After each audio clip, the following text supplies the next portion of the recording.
Covishield ಲಸಿಕೆ ಪಡೆದವರ ಮೇಲೆ ಅಡ್ಡ ಪರಿಣಾಮ ಉಂಟಾಗಲಿದೆ ಎಂದು ಕೊರೋನಾ ಔಷಧಿಗಳ ತಯಾರಿಕಾ ಸಂಸ್ಥೆ ಆಸ್ಟ್ರಾಜೆನೆಕಾ ಇತ್ತೀಚೆಗೆ ಒಪ್ಪಿಕೊಂಡಿದೆ. ಇದು ಭಾರೀ ಚರ್ಚೆಗೆ ಸದ್ಯ ಕಾರಣವಾಗಿದೆ. 2021ರ ಈಚೆಗೆ ಅನೇಕ ಸೆಲೆಬ್ರಿಟಿಗಳು ಹೃದಯಾಘಾತದಿಂದ ಮೃತಪಟ್ಟಿದ್ದಾರೆ. ಆ ಬಗ್ಗೆ ಚರ್ಚೆ ಜೋರಾಗಿದೆ. ಕೋವಿಶೀಲ್ಡ್ನಿಂದ ಅಡ್ಡ ಪರಿಣಾಮ ಉಂಟಾಗಲಿದೆ ಎಂದು ಇದನ್ನು ತಯಾರಿಸುವ ಸಂಸ್ಥೆ ಆಸ್ಟ್ರಾಜೆನೆಕಾ ಕೋರ್ಟ್ ಎದುರು ಒಪ್ಪಿಕೊಂಡಿದೆ. ಇದು ಸಾಕಷ್ಟು ಚರ್ಚೆ ಹುಟ್ಟುಹಾಕಿದೆ. ಈ ಲಸಿಕೆಯಿಂದ ರಕ್ತನಾಳಗಳಲ್ಲಿ ಬ್ಲಡ್ ಕ್ಲಾಟ್ ಉಂಟಾಗುವ ಸಾಧ್ಯತೆ ಇರುತ್ತೆ. ಇದರಿಂದ ಹೃದಯಾಘಾತ ಹೆಚ್ಚುವ ಸಾಧ್ಯತೆಗಳು ಇವೆ ಎನ್ನುವ ಎಚ್ಚರಿಕೆ ನೀಡಲಾಗಿದೆ. 2021ರ ಈಚೆಗೆ ಅನೇಕ ಸೆಲೆಬ್ರಿಟಿಗಳು ಹೃದಯಾಘಾತದಿಂದ ಮೃತಪಟ್ಟಿದ್ದಾರೆ. ಈಗ ಆಸ್ಟ್ರಾಜೆನೆಕಾ ತನ್ನ ತಪ್ಪನ್ನ ಒಪ್ಪಿಕೊಂಡ ಬೆನ್ನಲ್ಲೇ ಕೋವಿಡ್ ಲಸಿಕೆ ಹಾಗೂ ಹೃದಯಾಘಾತಕ್ಕೆ ಸಂಭವಿಸಿದೆ ಎಂದು ಕೆಲವರು ಹೋಲಿಕೆ ಮಾಡ್ತಿದ್ದಾರೆ. ಇನ್ನು ಕೆಲವರು ಇದನ್ನ ಕಾಕತಾಳೀಯ ಎನ್ನುತ್ತಿದ್ದಾರೆ.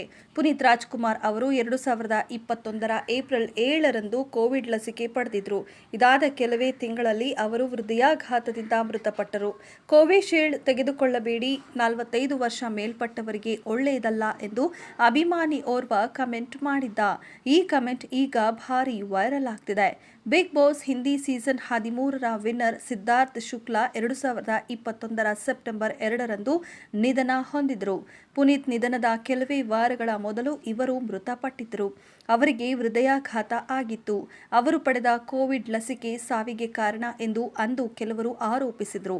ಖ್ಯಾತ ಬಾಲಿವುಡ್ ಗಾಯಕ ಕೆಕೆ ಅವರು ಹೃದಯಾಘಾತದಿಂದ ಮೃತಪಟ್ಟರು. ಕೋಲ್ಕತ್ತಾದಲ್ಲಿ ಹಾಡುತ್ತಿರುವಾಗಲೇ ಅವರಿಗೆ ಸುಸ್ತು ಕಾಣಿಸಿಕೊಂಡಿತ್ತು. ಆ ಬಳಿಕ ಅವರನ್ನ ಅಲ್ಲಿಂದ ಕರೆದುಕೊಂಡು ಹೋಗಲಾಯಿತು. ವ್ಯಾಕ್ಸಿನ್ನ ಅಡ್ಡ ಪರಿಣಾಮ ಎಂದು ಅಂದು ಚರ್ಚೆಗಳು ನಡೆದಿದ್ದವು.